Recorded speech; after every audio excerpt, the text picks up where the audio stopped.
We are here with Jim Davis. He is a professional Magic the Gathering player and content creator. And the funniest part is how much experience of Yu-Gi-Oh do you have? I'm sure I played a little bit like 20-ish years ago. I can recall being at a friend's house, being explained like the rudimentary rules and like playing a game or two, but this is like, basically 1,000 years ago at this point. So I might have like the slightest understanding how the game works, but beyond that, I don't really know. Oh, so these cards will be perfect for you. I play Magic, of course, but I have a background in playing Yu-Gi-Oh, so I know how powerful or not powerful these cards are, or terrible that these cards are, because I've played with most of them, if not all of them, before. So let's go ahead and start with the first one. I should start you out with a warm-up one. Sure. No, I'm not going to start you with a warm-up. I'll throw you in the deep end. Text is so small. This one is a Pointer of the Red Lotus. You pay 2,000 life points and reveal your entire hand. Look at your opponent's hand and banish one card from their hand until your opponent's next end phase. Okay, so trap cards are just free, right? There's no resource system? No, there's no resource system, but you do have to set a trap card on the field and wait. You can't just activate it during your turn. You have to set it on your board, and then on your opponent's turn, you can use it. And then when it comes back to you on your turn, you can use it.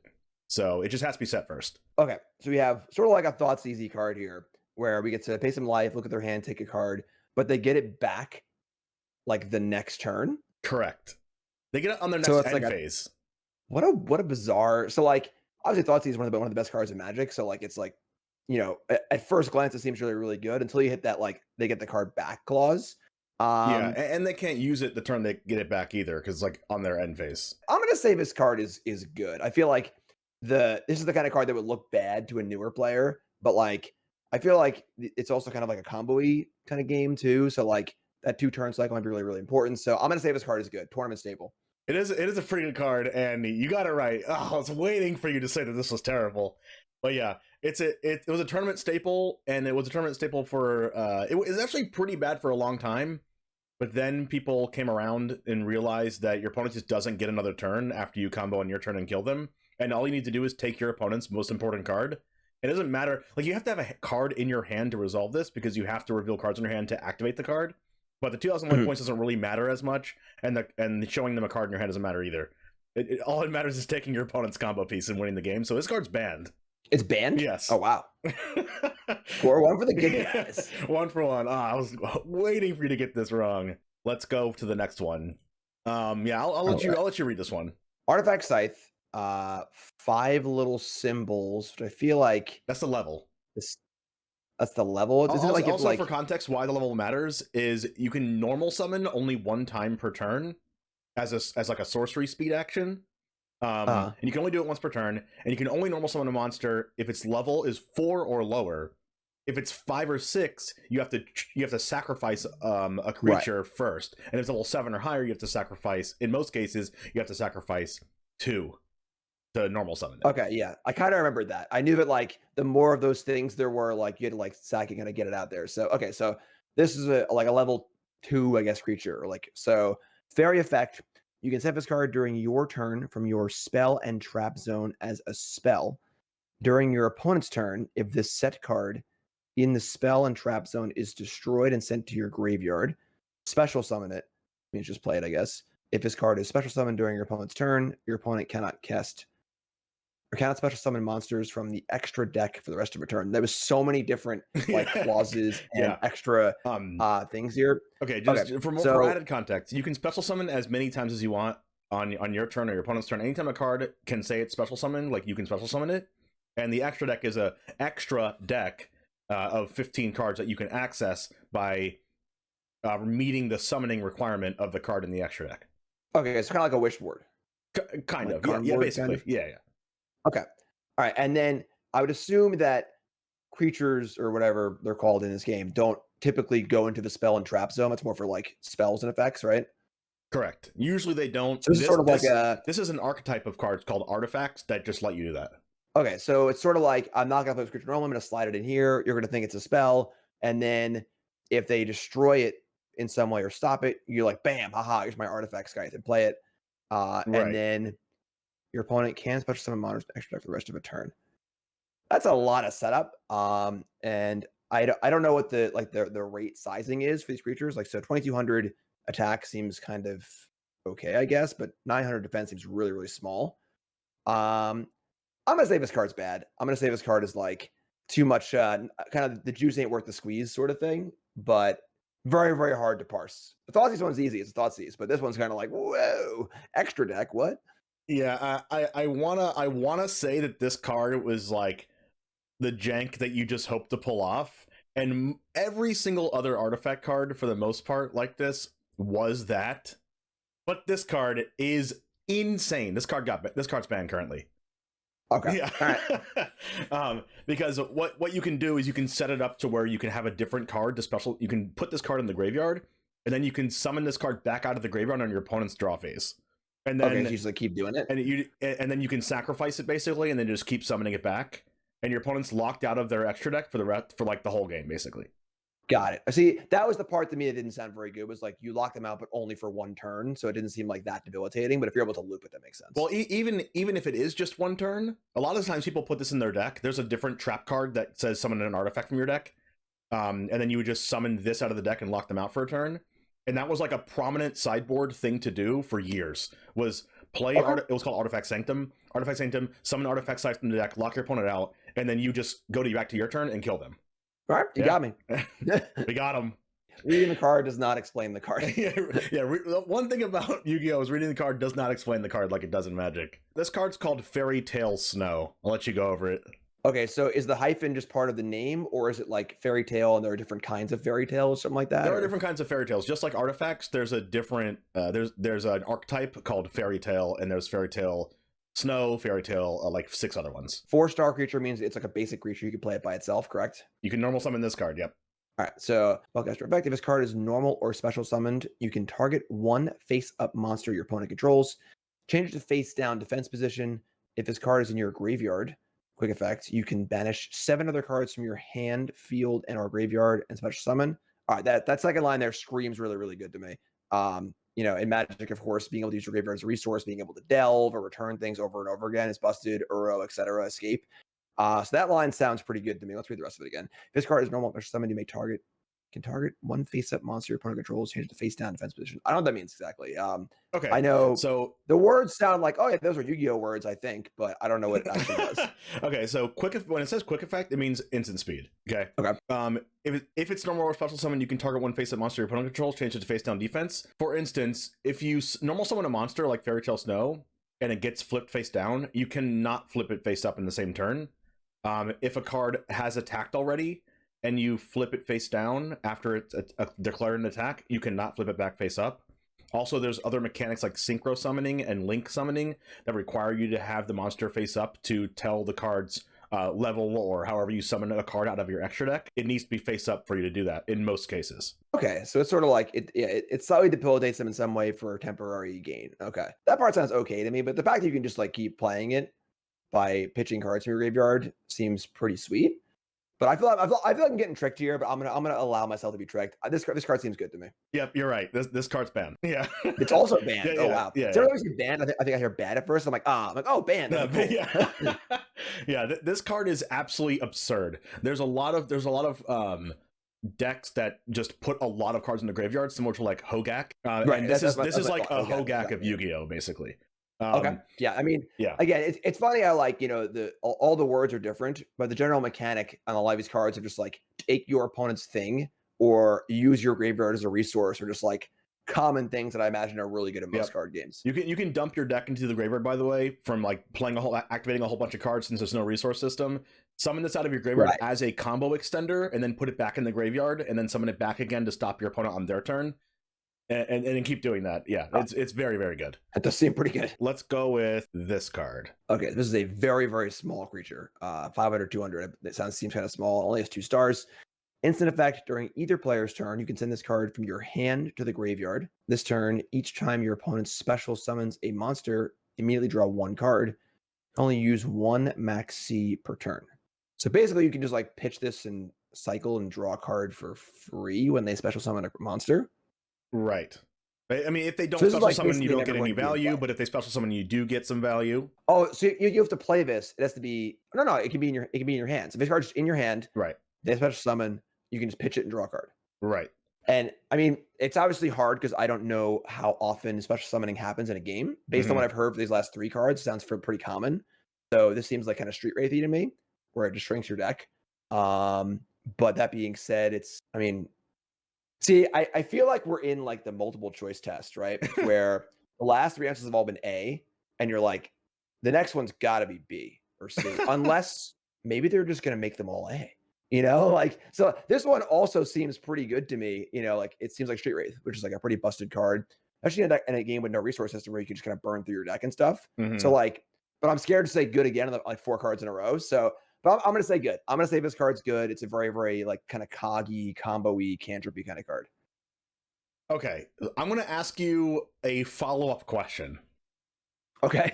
What scale of good do you think this is?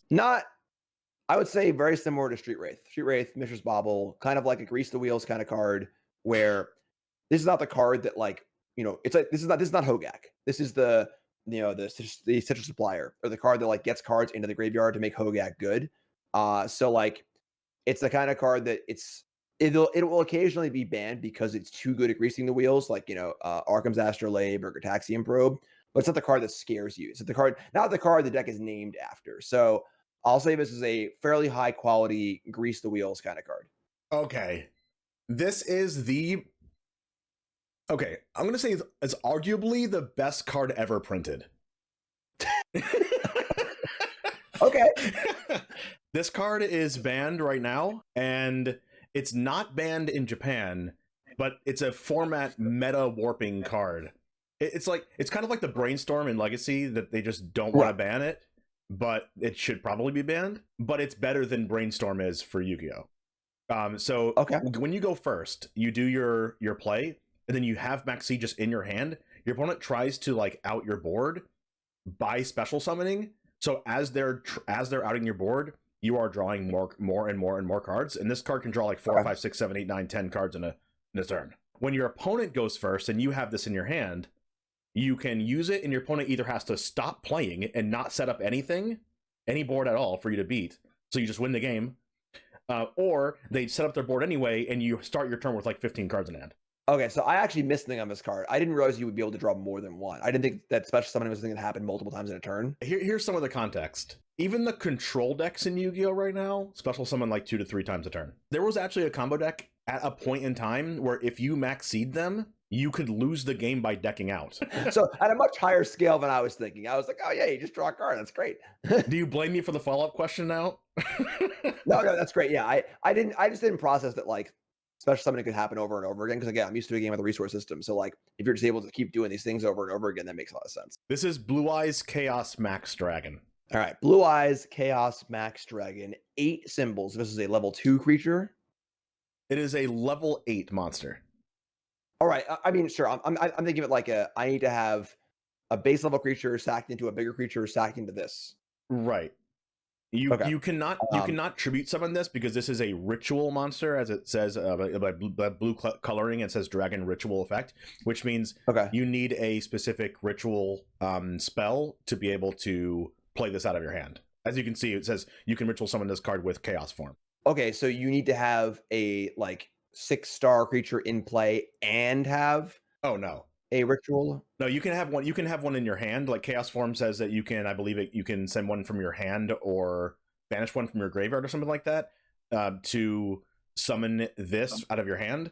There's also a ton of other fusion spells and ritual spells that require that have different requirements. Sometimes you can use from field or hand. Sometimes you can just exile them from your graveyard. Like a monster somewhere has to be used to make this. Okay, all right. So let me read this. So you can spiritual summon this card with Chaos form. Is Chaos form a card? Chaos form is a card. Okay. Must be ritual summoned. Your opponent cannot target this card with card effects. It can also not be destroyed by your opponent's card effects. If this card attacks a defense position monster, inflict double piercing battle damage. Attack 4,000, which sounds very high. Defense 0. So wouldn't this just die? Oh, no. 0 defense doesn't mean you die. It means if this is in defense mode and it gets attacked by anything with 50, 100 attack or higher, the lowest amount, it will kill this. But you would never put this in defense. And piercing, for context, is like double trample. Okay. And there's 8,000 life points in Yu-Gi-Oh. So it's like a card saying that it has 10 power and it does double trample. I'm gonna say this card sucks. This reminds me of Pokemon, where like my buddy Jay, he's my Pro Tour buddy back in the day. We used to go to Pro Tours together all the time, playing Magic, obviously. And he was actually like, he came in like second place in the Pokemon World Championships, and he was like 13 in Hawaii, like a long, long time ago.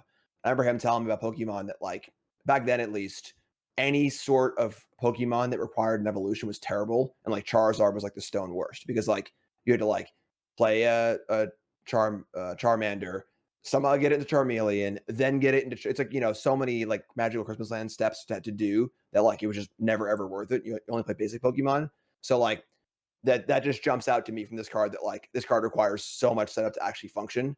And like if a game's so combo, you also have been like, why not just combo and kill them? Why would you like try and play this big dumb creature? You are spot on. Yeah, okay. You're spot on. This card can't be targeted, so it has like hexproof and indestructible and double piercing and like 10, if you like relate it to Magic, 10 power. So it's kind of like the Tyrannax Rex of Yu-Gi-Oh. Sure. Like that card's not very good. And it takes setup, which is like you need like 7 lands in play or whatever. Like it's not the best card. This is a very, very popular card amongst like very new players, because sometimes it can just get your opponent. And your opponent's not playing around it. Your opponent doesn't know you're playing it. And all of a sudden, they have a monster in defense mode and has 0 defense, and you just double piercing through the 0 defense and just kill your opponent. Sure. And some decks have no answer to an untargetable, indestructible card. Right, that makes sense. And like it is this big, crazy creature, but like most of the time the game isn't really about that. But if it does end up about that, it is a big creature. Correct. You got that one. You're almost spot on throughout this entire thing. I think you got one wrong so far. Sweet. Let's keep going. I guess I also misread the scale of like the best card ever printed. Yeah. As you know, it's just like a cool little brainstorm card, a little cantrip, right? Oh no, it's actually the Stone Cold Nuts. Yeah. It is like the Black Lotus of Yu-Gi-Oh. All right. That grass looks greener. This is a spell card. Now, spell cards, you just play them, right? You just play them whenever you want. There's no mana value or whatever. You just do it. It's a sorcery. All right. If you have more cards in your deck than your opponent does, send cards from the top of your deck to the graveyard so you have the same number of cards in the deck as your opponent. So my magic senses go off dredge. Like this card seems insane. Like you just, but I guess the requirement is you need to have more cards in your deck than your opponent, or be like going off. So like you're turn wanting them, you play a bunch of cards, you bin 15 cards or whatever, and you cast as and bin a whole bunch more cards. Well, number of cards. Send the cards from top of your deck to the graveyard so you have the same number. So you can't go off and then use this. I'm sorry.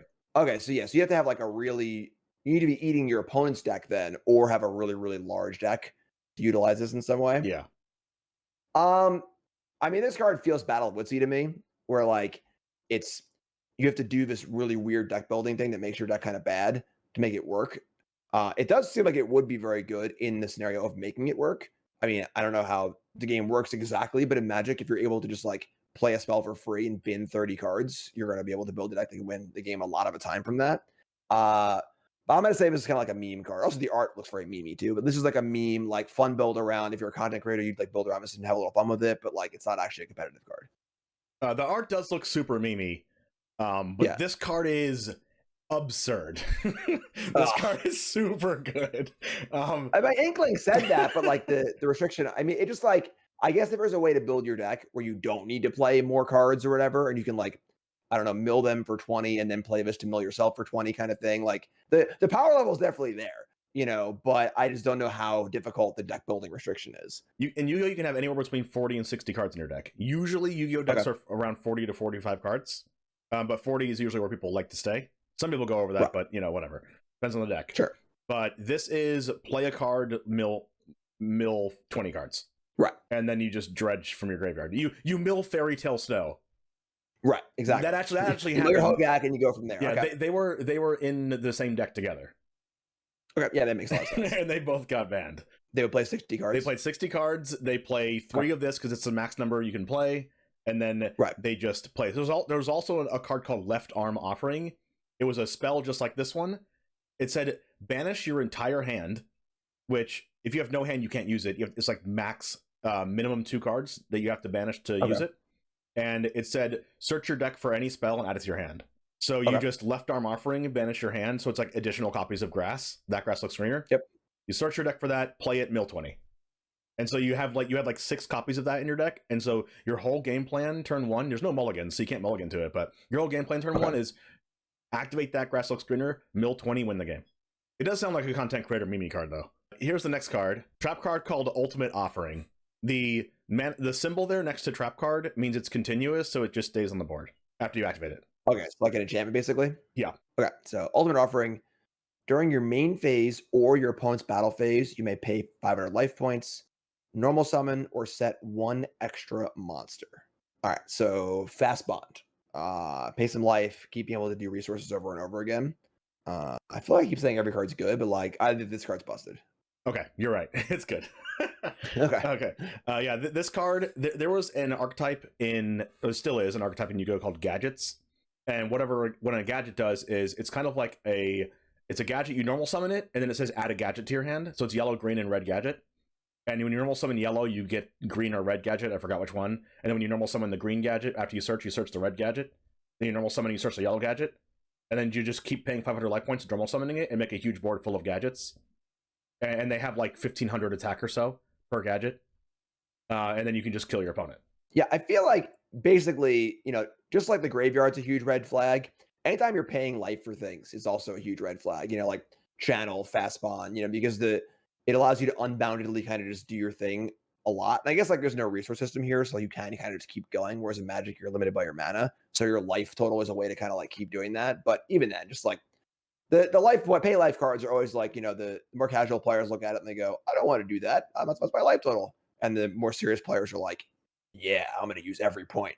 Yeah. This is more of like you pay life points, it's probably really good, like the Fast Bond. All right, we got Victory Dragon, another 8-star creature, fancy foil dragon. I feel like I'm just saying it's going to be bad before I even read it. This card cannot be special summoned. The tribute summon this card, and that means you usually like sacrifice a creature that has like 6 stars or whatever. Right. This needs to tribute 3 dragons specifically. All right, so you must tribute. Oh, sorry, I should check up reading. You must tribute 3 dragon type monsters. If this card attacks your opponent directly and reduces their life points to 0, you win the match. Why would it reducing their life points to 0 not win you the match? Oh, the match, not the game. Oh, the whole not the game, the match. Yeah. There's no way. It's so funny. It's so funny. There's absolutely no way. This card is because like it's funny because like this is the kind of card where like the ability sounds so ludicrous, but like you're comparing it to like actual cards like combo cards like win the game on turn 2 or 3. Like those cards are often like bad but come together in a way to make the game end. But like you never see like on one card like you win forever, like Phage the Untouchable or whatever. Like winning the whole match is pretty freaking funny, but there's no way that they would print a card that wins the whole match and have it be like an actual playable like good card. So there was a tournament that was like 0 ban list YuGiOh tournament, and mind you, there's a lot of cards that are just ludicrously good, like Maxx C, that are banned, right? Okay. And Fairytale Snow and Grass Looks Greener, but there's cards that are even better than those that are banned. In a no ban list tournament, I believe it was either the finals or almost everyone just had 3 of this in their deck. So it's kind of like Emrakul, where it's just like the biggest, dumbest thing you can do. So like you would never want to spend 50 mana on Emrakul, but if you're playing Show and Tell or Sneak Attack, it's just the best thing to put in. Well, you can't special summon this, so you can't actually Sneak Attack or Show and Tell this in. You have to tribute someone by tributing 3 dragons. So what your opponent would do is they would go second, and then they would do their whole combo, and then put 3 random dragons on the board that don't do anything, because you can special summon whatever you want. Special summoning is super trivial in this game, especially if you're playing a combo deck. And then they tribute summon for Victory Dragon. They attack your opponent for like 6,000 with their other remaining monsters, and then attack for this for game. And it worked like every time. Every time you drew Victory Dragon, you win the match. This card is absurd. I'm sorry, this card's what? Absurdly broken. Okay. Like, actually, you wouldn't think so.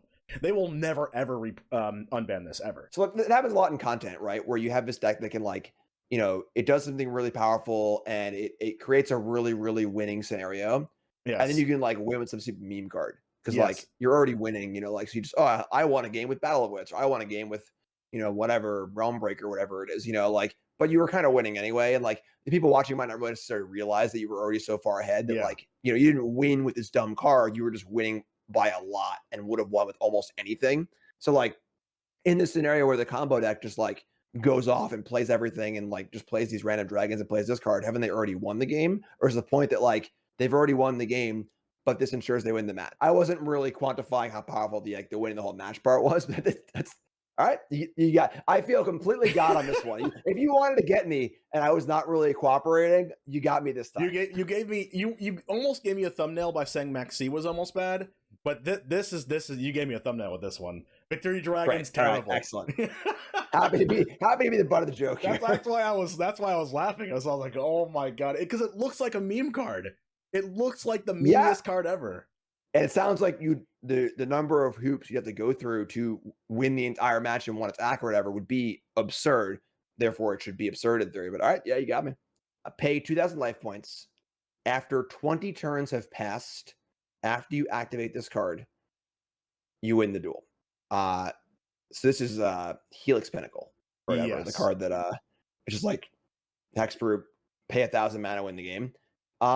This card's got to be awful, just stone awful. Because the thing is that if it like Helix Pinnacle is the way to win if you make infinite mana in Magic or whatever. So like it's not about sitting there for a bunch of turns. It's about, can I make infinite mana, win the game instantly?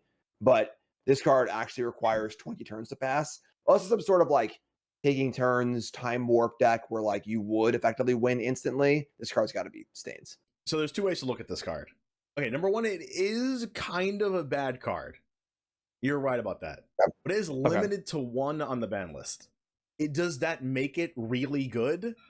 It's like if you tried to play Final Countdown in today's Yu-Gi-Oh, people would probably laugh at you, but then you would just stall them out and win the game in 20 turns, and then they wouldn't laugh at you anymore. You know, because there's a lot of cards in the game that says like your opponent can't special summon, your opponent can't activate monster effects, your opponent can't, all your opponent's monster effects are negated.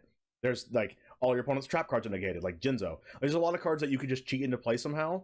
If you built a deck around Final Countdown to just totally lock your opponent, nothing they can do. You just wait for the turns to pass, and it's not 20 turns. It's 10 turns each. Oh, a turn is like my turn's 1 turn, your turn's 1 turn, my turn's 1 turn. Yes. All right, a 10's a little different than 20, obviously. So that's a little nomenclature thing where I didn't really understand exactly. It's like the idea of like 20 turn cycles going in this game with no resource system where like you're saying everyone just combo kills everyone like crazy. It just sounded ludicrous to me.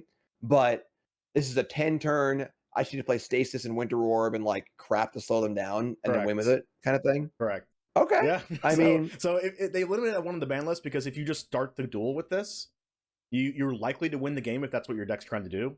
But being at 1 on the ban list means it's like really unlikely that you draw in your opening hand, and you have to try to stall the game and then draw the card and then stall even more, and that's harder to do. I guess like I didn't think the range of Yu-Gi-Oh was capable of producing like crazy combo turn 1, turn 2 kills, and then also producing like long prison games too. But you can do whatever you want. Yu-Gi-Oh. Yu-Gi-Oh is a crazy game. I'm a little sad that the Final Countdown wasn't the last card just for theme reasons. But Into the Void, spell card that literally features Yu-Gi-Oh cards in the art. Okay. If you have 3 or more cards in your hand, draw 1 card. And if you do, during the end phase of his turn, discard your entire hand. All right. That sounded really bad. Let me read that one again. So in the Void, spell card. Spell card is just a sorcery, right? Yeah. So if you have 3 or more cards in your hand, draw 1 card. And then if you do, during the end phase, discard your entire hand. Okay. Oh, so this is I'm sorry. So you draw the card, and then at the end of turn, discard your hand. Correct. So this is basically just a free draw one. Like, yeah, this card seems very good. The card Ideas Unbound from Magic, where it's like blue, draw 3, but at the end of your turn, you discard 3. And it's like, well, I'm not going to reach the end of my turn. I'm just going to kill you. So, exactly. Like, you know, so I would think that this would fall under my definition of the Maxx C card as like a grease the wheelie kind of combo card for combo decks, where if you're building a combo deck, it needs to kind of like critical mass and go off. This card can help you get there. So I'll say this card's good. Not like insane, but like a solid grease the wheels card for certain combo decks. Yeah, you got it exactly right. This is the grease the wheel card that you were trying to say that Maxx C was. Got it. This is at 1 limited on the ban list. So it's very good. And so is a card like Upstart Goblin. It says draw a card, your opponent gains 1,000 life points. Not that life points really matter when you're playing a combo deck. Exactly. There's also a card that's banned called Chicken Game, and it's a field spell. It has its own special. It's like an artifact, but it has a special zone. It's like an enchantment that says like you can pay 1,000 life points to draw a card. That's all it says. And then it says your opponent can also use this ability, but they can't because it's your turn and it's a sorcery speed ability. So you would just like play Into the Void, play Upstart Goblin, play Upstart Goblin, play Into the Void, draw Chicken Game, draw Into the Void, draw Upstart Goblin, Goblin, play Chicken Game, play Chicken Game, and then keep drawing through your deck, and then actually win the game with Exodia. That's the one where you have to have like the arm, the leg, and the head or whatever. Yes, yeah, and they would draw their whole deck basically, and then win the game with Exodia, the Forbidden One, and just do that. And that's why Upstart Goblin and Into the Void are at 1, and that's why Chicken Game is banned. So this card is a card, you had a correct assessment of this card. It's a Grease the Wheels card. Not every deck wants to play it, but the decks that do play it are like really fast combo decks that might even get discard value from discarding their hand at the end phase if they really want to.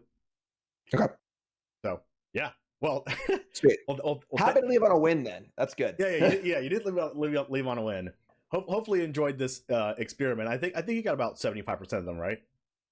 I'll take that. Yeah, sure. Yeah, we'll take those. Where can we find you again so you can tell people over there on the YouTubes? So yeah, I'm Jim Davis, MTG on everything. I've been a full-time content creator now for 7+ years, Pro Magic for 20 years.